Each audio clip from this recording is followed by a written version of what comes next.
the pan-Indian identity. Because other speaker, the earlier speaker said that MIM is very much concerned about the unification of the Muslims of India. This is something I am wondering whether the idea among the Razakas as well as among the later Nizam, the seventh Nizam, is it a unification or trying to assume the state of India as their nation or Hyderabad as their nation?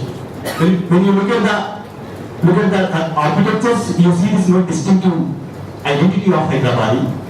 When you see the ruling, there is an occupation of among the imagination to unify India. Now, how do you understand this? Thank you. That's why I mentioned that architecture is the most perfect medium to understand a time and a people. You yourself said that pan-Islamic identity is manifest in the Arts College, the main portal. Now, why was this happening? You say, was the Nizam trying? The Nizam may or may not have had the idea, but the idea was put into his mind by the Congress leadership, led by Mahatma Gandhi, who was thinking in terms of the Caliphate and the Khilafat movement. And it is no secret that Shaukat Ali went on Hyderabad State Funds to finalize the marriage of the two sons of Usman Ali Khan with the princes of Turkey. So there was this attempt by the Indian freedom movement also to take something out of the eminent position of Usman Ali Khan. Now you have to look at it this way also. So there is where you can, he may or may not have the aspirations, but he had become the most powerful Indian ruler, most, at least the richest Indian ruler, who influenced not only India. Because of his religious association, he was also having an impact in the Middle East.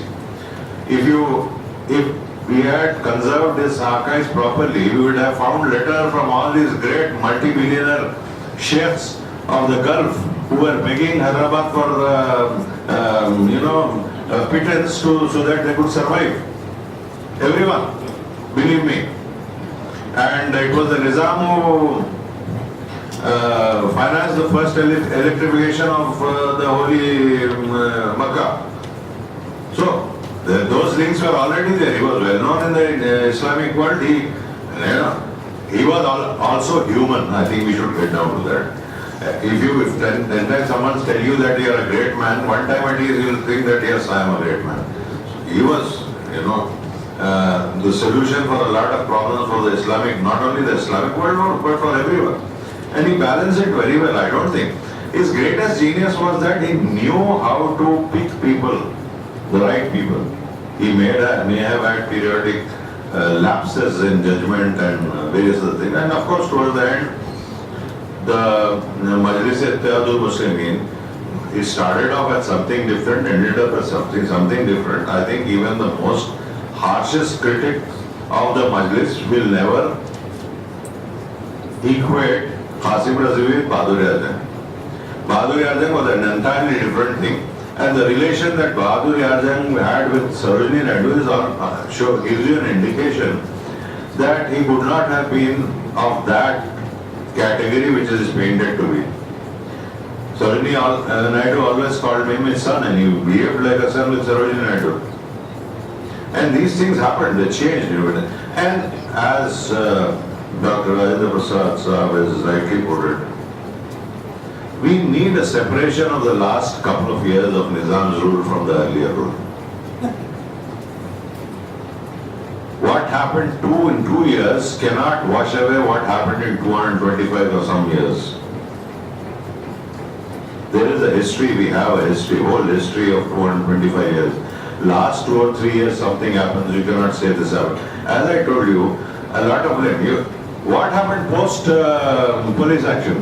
Why don't we look at it and why don't we talk it? We are talking about Noorani. Noorani, I think, has missed out a lot of things. And Noorani, what he bases on are all true facts. Qazi Abdul Ghaffar, Avdeshani is sitting here. if a single word written by Qazi Abdul Ghaffar, I think she will agree that no one can challenge the veracity of that, the honesty of that man, or Sundarlal for that matter. Here, there are still people here who can testify to the authenticity of whatever has been uttered by these people. These were great men. So at least let us look at what happened. Massacre is okay. Massacre happened. My own teacher, who was a young student, I think of 10th class, his father was the instantly postmaster of Gulbarga, sir. Indian forces coming in. He was standing on the veranda of his father's office. He passed away. This is narrated by him directly. He was wearing the traditional cap. And he was asked by the Sipahi who was wearing, he was caught order, he said, remove that cap, put it on the ground, put and kick it and say Jai Hind. Now this is the sort of atmosphere that prevailed. Now this is a reaction that had come to the because of the sustained propaganda against the Nizam's rule, which has been, you look at Taliyar Khan's book, rubbish written about Hyderabad. You have lots of others who wrote about Hyderabad. What happened? You had gun runners who later became ministers in the Hyderabad government. Pulchand Gandhi, look at what sort of a person he was.